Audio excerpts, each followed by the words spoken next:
So how much does instructional design matter? This is a question, I'm asked quite a bit because a lot of times when I walk into a client's meeting and I talk to them, or, I'm talking to a project sponsor or whoever, I need to justify why I matter. Like, why is it that instructional design is important for this project? There are people out there that just kind of think, well, hey, we can just sit down and develop training. I've worked on projects like that before. I've worked with people like that before that have that mindset of we can just sit down and develop some training, just put it together without knowing any kind of process, knowing even what instructional design. We can just sit down and develop some training. But I also need to be able to justify to clients why we matter and tell them how much it matters because I want to get the project. I have to justify them paying me what I'm asking, and I'm not cheap. So I'm more on the high end. So I need to justify that.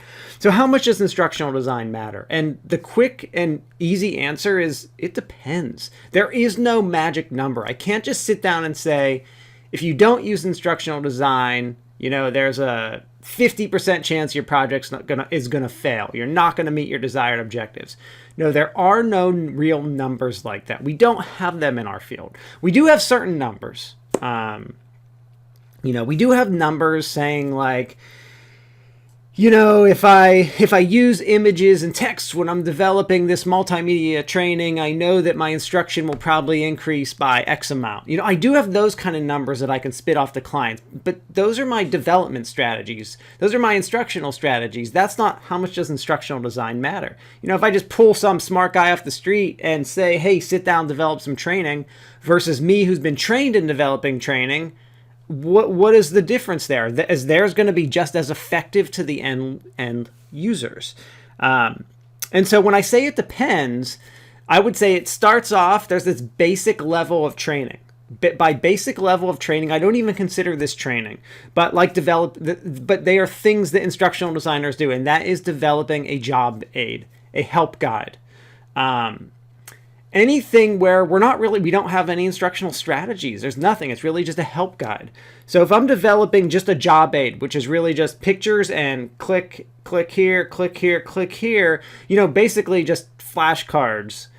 I think that I can take just a smart person that I'm working with on my team that doesn't know ID, and I think they can develop a really good job aid because there are no instructional strategies. It's the most basic level of our field of what we do. That's usually a very small piece of a project. So if I'm sitting there, and a client asks me to teach someone how to use their software, but really they don't want me to teach someone how to use their software. They just want simple videos that show me how to do each thing that their software does. They're not really training someone how to use it. It's not training. These are more job aids that I would, as part of a training course, I would give to someone to say, here, practice, and here are these as refreshers. Sometimes they only want those little refreshers, those little job aids.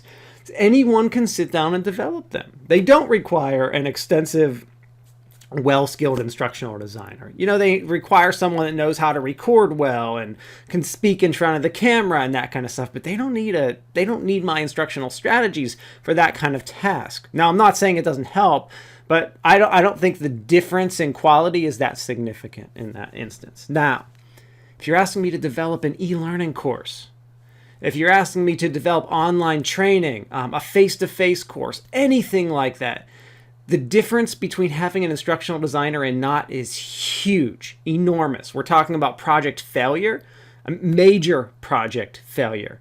Why? Because instructional design has tons and tons of quality checks, first of all. So first thing, we have tons of quality checks to ensure project success. This is in addition to project management. These aren't project management checks. These are instructional design checks. Is this training, and do I actually have all of the content? So do I have all the content?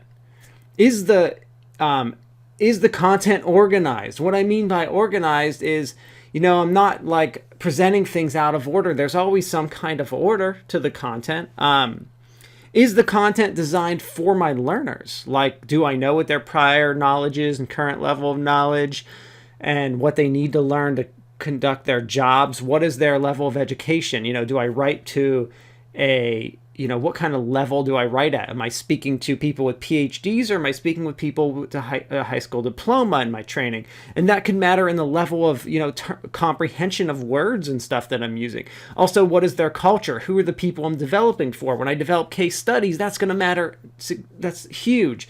Just even colors of their clothes that I'm going to put on a person, if I'm using a person in my training or whatever. Then I actually have to get these people to learn. They can't just look at something, read it, and they're going to learn it. Maybe some people can sit there and read like one page and like remember that pretty well, like the main concepts. But let me tell you what, people have trouble even doing that. When we're talking about an hour-long training course, how am I going to get them to remember that? You can't do it without good instructional strategies. Right there is where the instructional designer pays off. I'm going to use strategies that promote and support learning. And then I have to make sure the learners actually learn what was my goal. Did they actually learn what I want them to learn? And you have to be able to develop good assessments to do that. You can't just develop 10 multiple choice questions that measure factual knowledge and assume that it's good. So how much does instructional design matter? Back to my main point. It depends. If I'm talking about a really simple low-level task, it's not going to matter as much as if I'm designing a very complex task. So that's what I have to sit down and explain to clients. And I have to start showing them this is the kind of success you can expect from a project. When we know that X number of projects will fail and many projects don't meet their objectives, by not hiring the ID, you're just creating an environment of, almost ensuring that your project is not going to succeed as well. There's the chance of you not succeeding is much higher. So you have to look out for that and consider that. So there isn't going to be a number because there's so many different levels.